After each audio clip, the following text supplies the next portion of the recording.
BJP आज देश भर में मोदी सरकार के 12 सालों का जश्न मना रही है। मोदी सरकार के मंत्री और बीजेपी शासित राज्यों के मुख्यमंत्री सुबह से ही मंदिरों में पूजा पाठ कर रहे हैं। आज दोपहर 3 बजे भारत मंडपम में प्रधानमंत्री मोदी सभी केंद्रीय मंत्रियों और बीजेपी शासित राज्यों के मुख्यमंत्रियों की बैठक भी लेंगे और इस बैठक में 12 साल की उपलब्धियां रखी जाएंगी। प्रधानमंत्री मोदी बैठक को संबोधित भी करेंगे। तो वहीं प्रधानमंत्री मोदी ने आजाद भारत में सबसे लंबे समय तक प्रधानमंत्री पद पर बने रहने के पंडित नेहरू के रिकॉर्ड को तोड़ दिया है। वो देश के सबसे लंबे कार्यकाल तक निर्वाचित प्रधानमंत्री रहने वाले नेता बन गए। अलग अलग तस्वीरें हम आपको दिखा रहे हैं जहां पर देश भर में बीजेपी कार्यकर्ताओं द्वारा, नेताओं द्वारा देखिए कैसे पूजा पाठ की जा रही है। ये अलग अलग तस्वीरें। 9 जून 2024 को उन्होंने एनडीए के तीसरे कार्यकाल में प्रधानमंत्री पद की शपथ ली थी और उनके सत्ता में रहने के 12 साल आज पूरे हो रहे हैं। प्रधानमंत्री नरेंद्र मोदी ने 26 मई 2014 को पहली बार प्रधानमंत्री पद की शपथ ली थी। पहली तस्वीर आपको दिखा रहे हैं। जेपी नड्डा आप देख पाएंगे मंदिर पहुंचे हैं, पूजा पाठ वो कर रहे हैं। केंद्रीय मंत्री शिवराज सिंह चौहान की तस्वीरें सामने आ रही है। गजेंद्र सिंह शेखावत को आप देख पाएंगे और तमाम बीजेपी के बड़े नेता अपने अपने स्थानों पर अलग अलग मंदिरों में पूजा पाठ कर रहे हैं, प्रभु का आशीर्वाद ले रहे हैं। और आपको बता दें कि उनके कार्यकाल के 12 साल पर ये बड़े कार्यक्रम देश भर में आयोजित होंगे।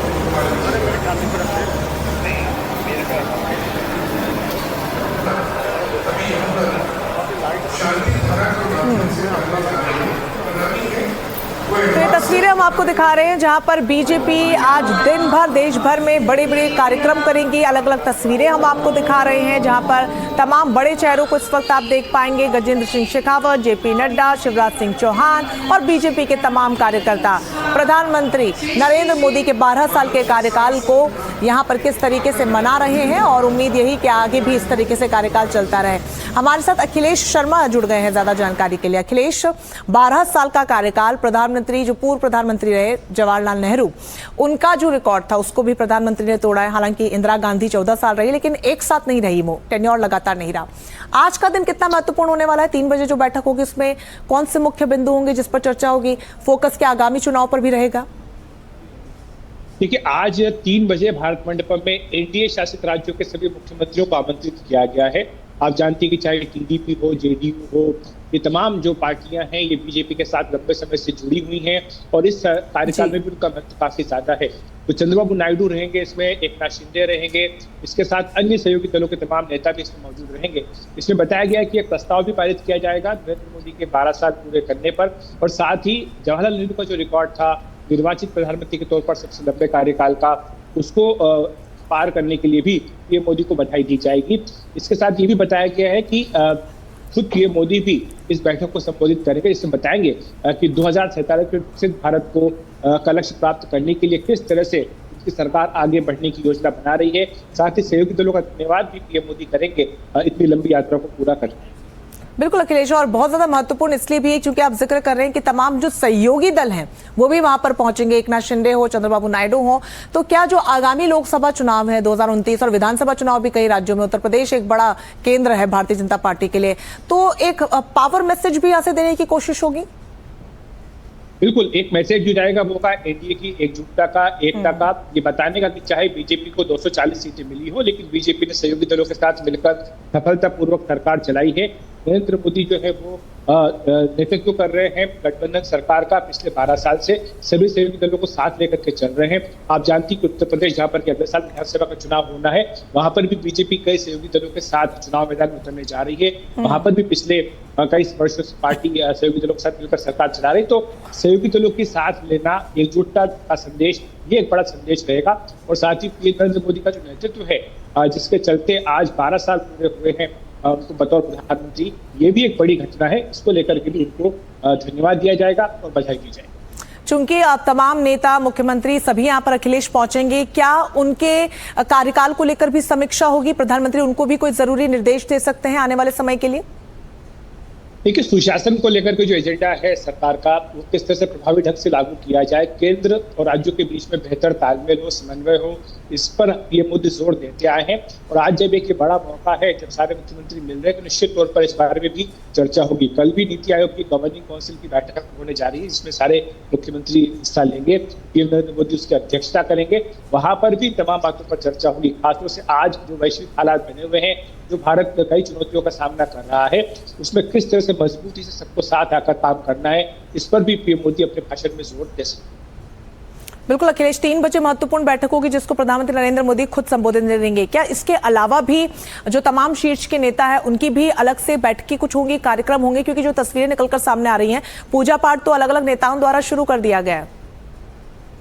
जी हाँ, आज देश भर में जितने केंद्रीय मंत्री हैं, जो जहां पर भी है, वो अपने पास के मंदिर में जा रहे हैं प्रधानमंत्री नरेंद्र मोदी को बधाई देने के लिए, उनके लिए आशीर्वाद मांगने के लिए भगवान से, और साथ ही सभी मुख्यमंत्री भी मंदिरों में जा रहे हैं। ये पूरे देश में आज कार्यक्रम हो रहा है। 3 बजे एनडीए शासित राज्यों के मुख्यमंत्रियों की बैठक होगी। साथ ही प्रगति पथ यात्रा की भी शुरुआत की जा रही है। इसमें पिछले 12 साल में जो बड़े इंफ्रास्ट्रक्चर के बनाए गए हैं मोदी सरकार के द्वारा, वहां पर तमाम बीजेपी नेताओं से जाने के लिए कहा गया है, ताकि जनता को इस बारे में बताया जा सके कि किस तरह से देश आगे बढ़ा है और इंफ्रास्ट्रक्चर के क्षेत्र में भारत ने कई मजबूत कदम आगे बढ़ाए। बिल्कुल अखिलेश, और एनडीटीवी से जब अश्विनी वैष्णव ने बात की तो उन्होंने बताया कि अगले साल 15 अगस्त तक बुलेट ट्रेन भारत में दौड़ेगी। तो प्रधानमंत्री नरेंद्र मोदी का 2047 का विकसित भारत का जो सपना है, जो विजन है, क्या उसकी झलक भी देखने को मिलेगी? उस पर भी जो मुख्य बिंदु उन पर फोकस रहेगा आज की बैठक में? निश्चित तौर पर रहेगा। देखिए, कई सारे ऐसे महत्वपूर्ण कदम है जो सरकार उठाने जा रही है। आपने देखा होगा कि चाहे इंफ्रास्ट्रक्चर का क्षेत्र हो, चाहे हेल्थ का हो, चाहे एजुकेशन का हो, इन तमाम क्षेत्रों में जो प्रगति हुई है, साथ ही जो पिछले 2 दिन से केंद्र सरकार के वरिष्ठ नेताओं का, मंत्रियों का इंटरेक्शन हो रहा है मीडिया के अलग अलग हिस्सों के साथ, उसमें इसी बात पर जोर दिया जा रहा है कि ये जो 12 साल हैं, ये गरीब कल्याण के हैं। सबसे बड़ी बात यह कि 25 करोड़ से अधिक लोगों को गरीबी की, एक्सट्रीम पॉवर्टी को उससे ऊपर उठा करके मोदी सरकार लेकर के आई है। ये बहुत बड़ी उपलब्धि है आजाद भारत के इतिहास में। 25 करोड़ लोगों को गरीबी से उठाना, गरीब कल्याण की तमाम योजनाएं लागू करना, महिलाओं का सशक्तिकरण हो, चाहे राष्ट्रीय सुरक्षा का मामला हो, इन तमाम मुद्दों पर जो मोदी सरकार की सफलता रही है, इनके बारे में विस्तार से पिछले 2 दिनों में चर्चा की गई है। इंटरेक्शन के साथ साथ एक 15 मिनट की फिल्म भी बनाई गई, जिसमें कि तमाम मंत्रालयों की ओर से जो काम किए गए हैं पिछले 12 वर्षों में, उनकी झलक भी दिखाई गई है। जल्दी ही पब्लिक के सामने भी ये फिल्म जो है वो दिखाई जाएगी। इसके साथ साथ 5 बुकलेट भी बनाई गई, इसमें कि मोदी सरकार की उपलब्धियों को समेटने का प्रयास किया। बिल्कुल अखिलेश, और जो तस्वीरें भी सामने आ रही हैं, हालांकि विजन यही है कि 2029 में जो लोकसभा चुनाव होंगे उसमें बीजेपी पूरी ताकत के साथ आगे बढ़ेगी। लेकिन अखिलेश, एक सवाल ये भी है कि मिडिल ईस्ट में जो तनाव इस वक्त बना हुआ है, कहीं ना कहीं चुनौती भारत सरकार के लिए भी है। ईंधन हो, ऊर्जा हो, तेल के दाम हो, आक्रोश जनता में कहीं ना कहीं देखने को मिल रहा है। और हाल ही में उज्ज्वला योजना के तहत जो 9 सिलेंडर दिए जाते थे, उनको भी 4 कर दिया गया है। तो चुनौती अब सरकार के सामने भी एक बड़ी होगी कि आने वाले समय में किस तरीके से सुशासन को सुचारू रूप से आगे बढ़ाना है, ताकि लोगों का भी भला हो सके। बिल्कुल, यही प्रश्न मैंने कल सूचना प्रसारण मंत्री अश्विनी वैष्णव से किया था।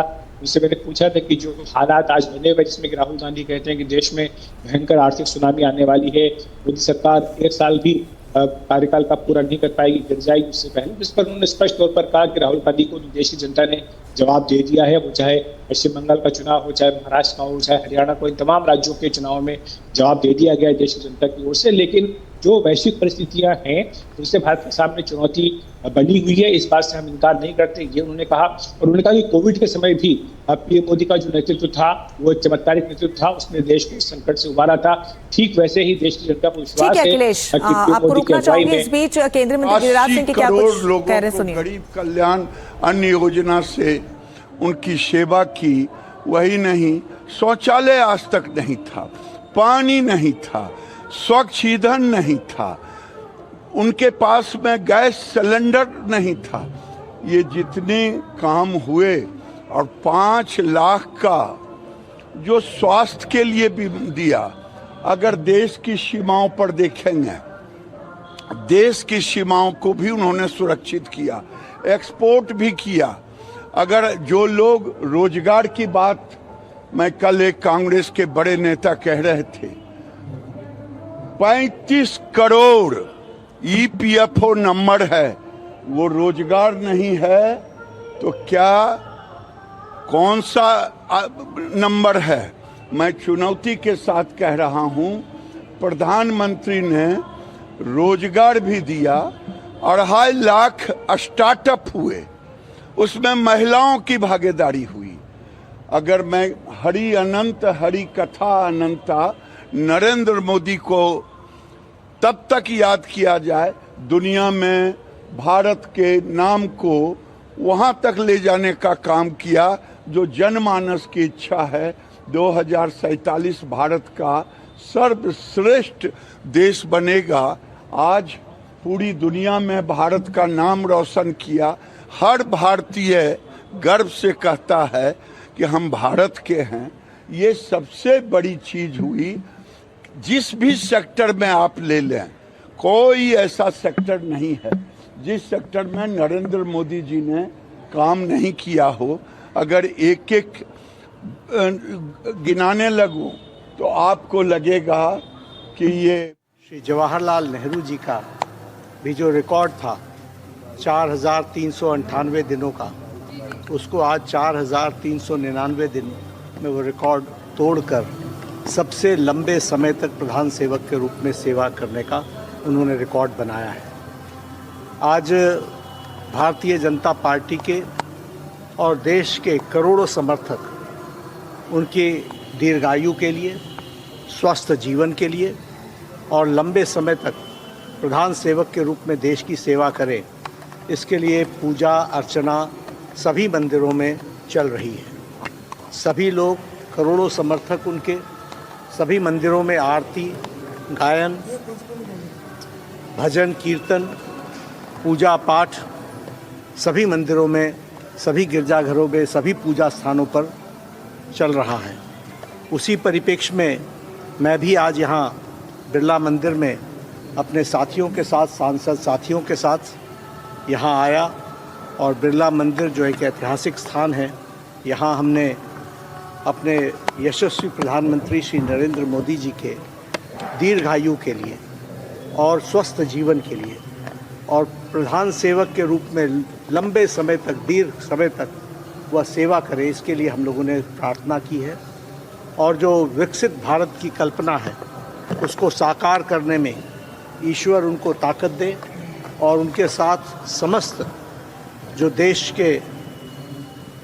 तो मोदी कार्यकाल के 12 साल होने पर हर कोई प्रभु का आशीर्वाद लेने के लिए मंदिर जा रहा है, पूजा पाठ कर रहा है। अखिलेश शर्मा लगातार हमारे साथ बने हुए। तेजश्री पुरंदरे हमारे संवाददाता झंडेरवाला मंदिर के बाहर से जुड़ गई हैं, जहां पर थोड़ी देर में राष्ट्रीय अध्यक्ष बीजेपी के नितिन नबीन पहुंचने वाले। तेजश्री, क्या तस्वीरें निकलकर सामने आ रही, कब तक पहुंच रहे हैं नितिन नबीन, क्या कार्यक्रम रहने वाला है? चलिए तेजश्री से दोबारा से संपर्क साधने की कोशिश करेंगे। वो झंडेरवाला मंदिर जो कि मशहूर दिल्ली का मंदिर है, वहां पर पहुंची हुई हैं। वहां पर बीजेपी के राष्ट्रीय अध्यक्ष नितिन नबीन पहुंचने वाले हैं। पूजा अर्चना का पूरा कार्यक्रम होगा। फिलहाल मेरे चारों तरफ आप जो तस्वीरें देख रहे हैं, तमाम बीजेपी के बड़े नेता, गजेंद्र सिंह शेखावत को आप देखेंगे, राजस्थान के मुख्यमंत्री, मध्य प्रदेश के मुख्यमंत्री और नितिन गडकरी, सभी पहुंचे हैं अपने अपने इलाकों में बड़े मंदिरों में पूजा अर्चना करने के लिए।